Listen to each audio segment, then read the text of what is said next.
एक बहुत अमीर महिला थी। उसका नाम सीमा सिंह था। उसने अपने जीवन में अनेक उतार चढ़ाव, उथल पुथल, उत्थान पतन देखे थे, लेकिन उसके जीवन में हुई घटनाओं के कारण उसका अपना जीवन के प्रति दृष्टि ही बदल गई थी। लेकिन जब तक वह युवावस्था में थी तब तक उसे यही लगता था कि जीवन में खुश रहने के लिए ज्यादा से ज्यादा पैसे होना बहुत जरूरी है। उसे यही लगता था कि बिना पैसे के कोई खुश नहीं रह सकता। लेकिन जैसे जैसे समय बीतता गया वैसे वैसे उसे अपने जीवन के अनुभवों से यह समझ आने लगा कि भौतिक सुखों से जीवन में स्थायी सुख शांति नहीं मिल सकती। पैसों से सिर्फ आदमी के अहम को पोषण मिलता है। इनसे मिलने वाला सुख स्थायी कभी नहीं हो सकता। सीमा सिंह एक प्रौढ़ महिला थी। उसे अब यह समझ आने लगा था कि जीवन में वास्तविक प्रसन्नता और सुख शांति छोटी छोटी चीजों से भी प्राप्त हो सकती है। उदाहरण के लिए उसने अपनी दिनचर्या में योग और ध्यान को शामिल कर रखा था, जिसके अभ्यास करने से उसके मन को बहुत शांति मिलती थी। ऐसी अद्भुत मन की शांति किसी भी अन्य उपाय से प्राप्त नहीं हो सकती थी। उसे अपने जानने वालों में से कुछ लोगों से रिश्ते रखना सुकून देने वाला था, और वह सुकून पैसों से नहीं मिल सकता था।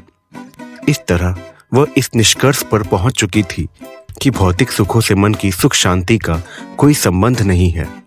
जब वह महिला बाल्यावस्था में थी तब उसके घर में ना तो पंखा ही था और ना ही फोन था, पर उसकी जिंदगी सहज रूप से चलती थी।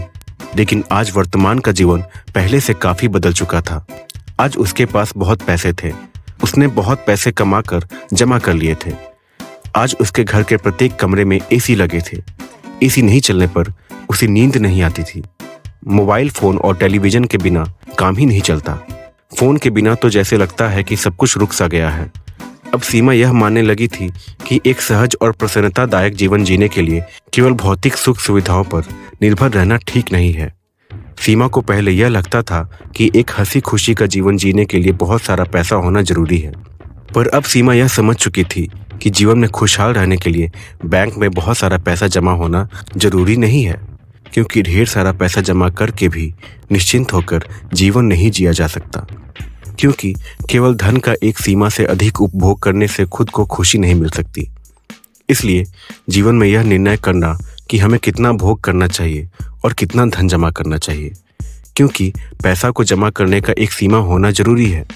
आवश्यकता से अधिक पैसे कमाना या जमा करना और उसका अनियंत्रित या असीमित भोग करना आपको जीवन में सच्ची खुशी नहीं दे सकता।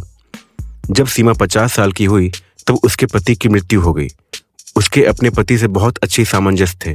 कभी कभार दोनों में नोक झोंक तो होती थी, लेकिन फिर भी दोनों एक दूसरे का ख्याल रखते थे और एक दूसरे की मन की भावनाओं की कदर करते थे। उन्हीं दिनों की बात है कि वह महिला विदेश में थी और उसकी बेटी भी उस समय उसके साथ थी। कई महीनों के बाद वह अपने स्वदेश भारत लौट रही थी। उसे दिल्ली जाना था। उसके वापस आने की बात जानकर उसके पति काफी प्रसन्न और उत्साहित थे। उसके पति दिल्ली में रहते थे। वहीं उसका घर था जहां वह अपने माता पिता के साथ रहते थे।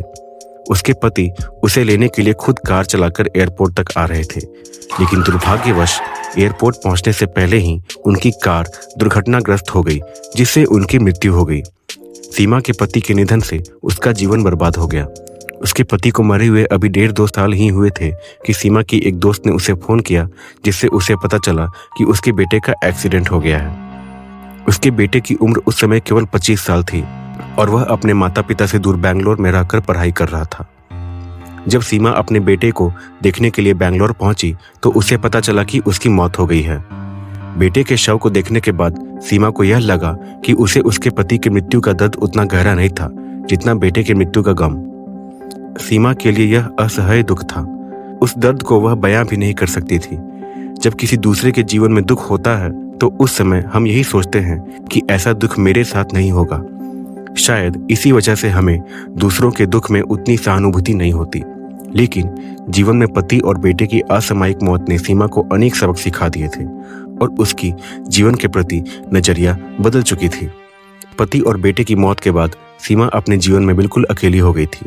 उसके पास पैसे तो बहुत थे और घर में सुख सुविधा के भी ढेरों साधन थे, लेकिन फिर भी उसका मन शांत नहीं रहता था।